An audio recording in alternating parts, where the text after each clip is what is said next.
All right, ladies and gentlemen, this is Alex, your toxic dating coach. Where's my goddamn stick? So today we're gonna talk about how to get a guy to commit to you in less than a month. I was actually talking to a client.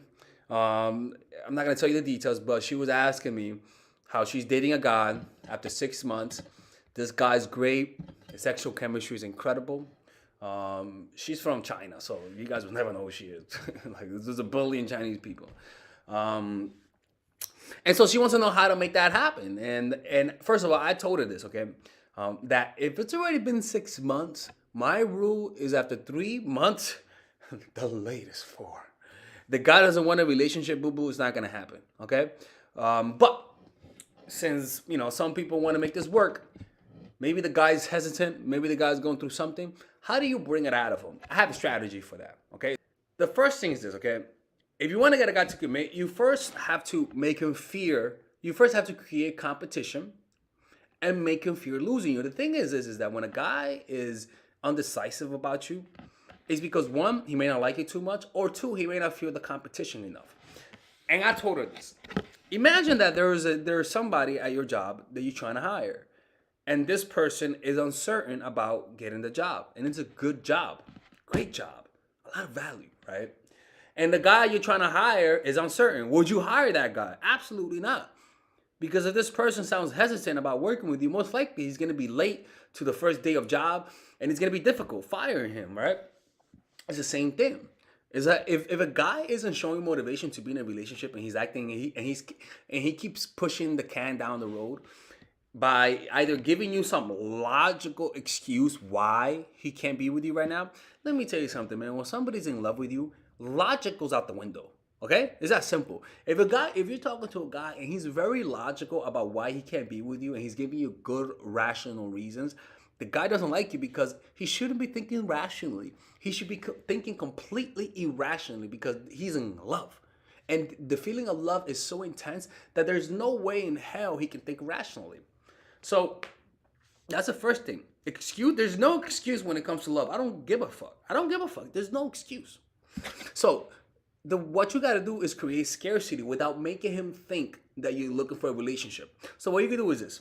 You could just say, if you're talking to this guy casually, you could just say, hey, look, Tyrone, right? I'm talking. I met a guy a guy from my past came back. He wants to work it out. Or just say I met a guy or my personal trainer, fucking Jamal, right?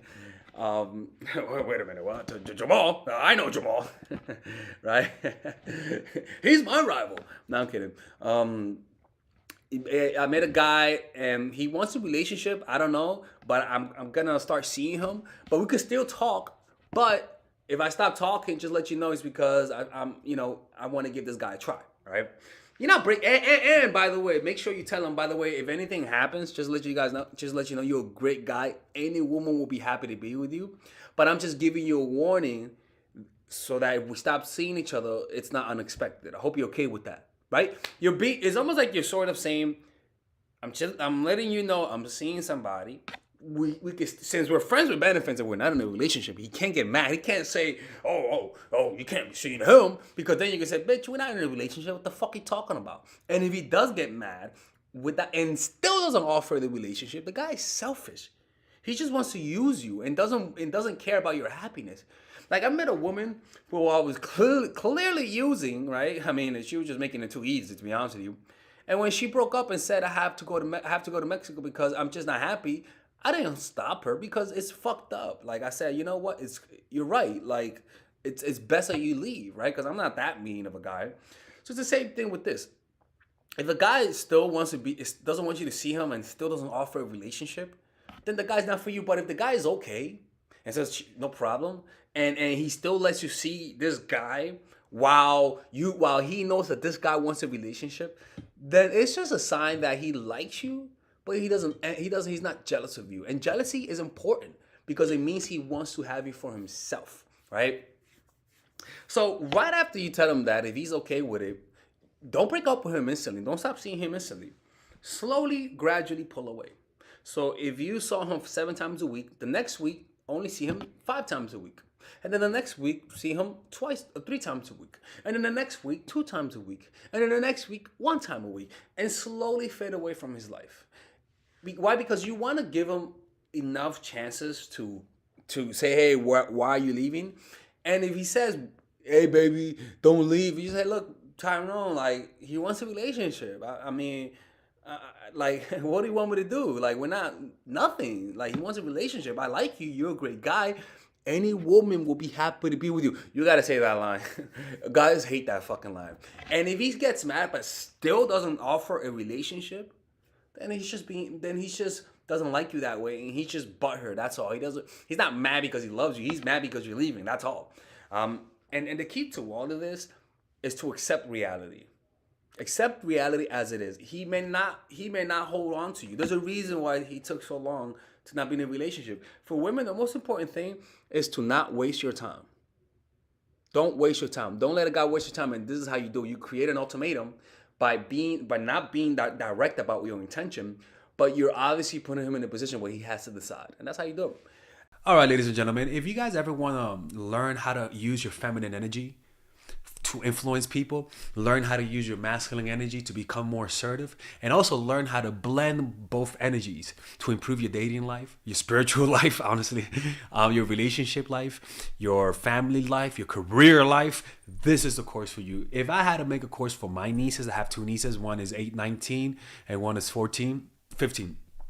16. Holy shit. Oh my God, he's a bad fucking uncle. He's a bad uncle. Get out. Shut up, Melissa. You should get this course, right? And this is the course that I will make for them. So, for example, watch the curriculum, right? In the first week, we're going to be showing you how to establish a strong masculine foundation without letting it hurt your feminine energy. This masculine foundation is a source of who you are, right? It's your bodyguard. Without this, whatever feminine energy you create will be destroyed by the outside, because your masculine is your shield. So we'll talk about goal setting. We'll talk about how to develop a serious attitude. We're going to be talking about how to use more logic, how to use more goal-oriented behavior. It's more how to be a man. Now the next one is how to embrace the feminine energy, right? This one would teach you about how to minimize excessive masculine traits, developing self-awareness, healing abundant feminine energy, regulating your emotion, mastering voice qualities and facial expressions, surrendering control, and allowing pain to be felt. This is honestly, this will supercharge, like Kaioken, your masculine energy. After that, we have femininity in the workplace and how to be feminine in the workplace without letting people take advantage of you, and the nuances of how women on power should behave versus women who are subordinates in the workplace, and even the dress code. This is based on psychology, people. It's kind of insane. I'm actually excited about this one.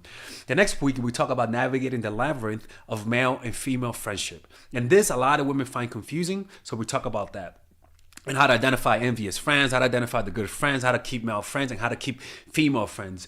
Week 5, we talk about how to release the burden of the past and stop and destroy mental projections. This is actually really powerful. And then week 6, we talk about how to increase your observational power so that you can read people better. And we have a bunch of bonuses. The course starts at $99, and you guys can pre-order the course today at $69 before it goes out. If you're watching this, most likely I'm in the meditation retreat, so most likely I will be praying for all of you guys. And just click on the description down below of the video. Right there, you'll see it, and you can pre-order that course. It's gonna be out by the end of next month or the beginning of February of March. One of the two, people, because I have a 10-day retreat to do, and I want to finish the course after the retreat, because I think the ideas are gonna be so much better. All right, man. I'll see you guys later. Pre-order, man. I'm closing the channel.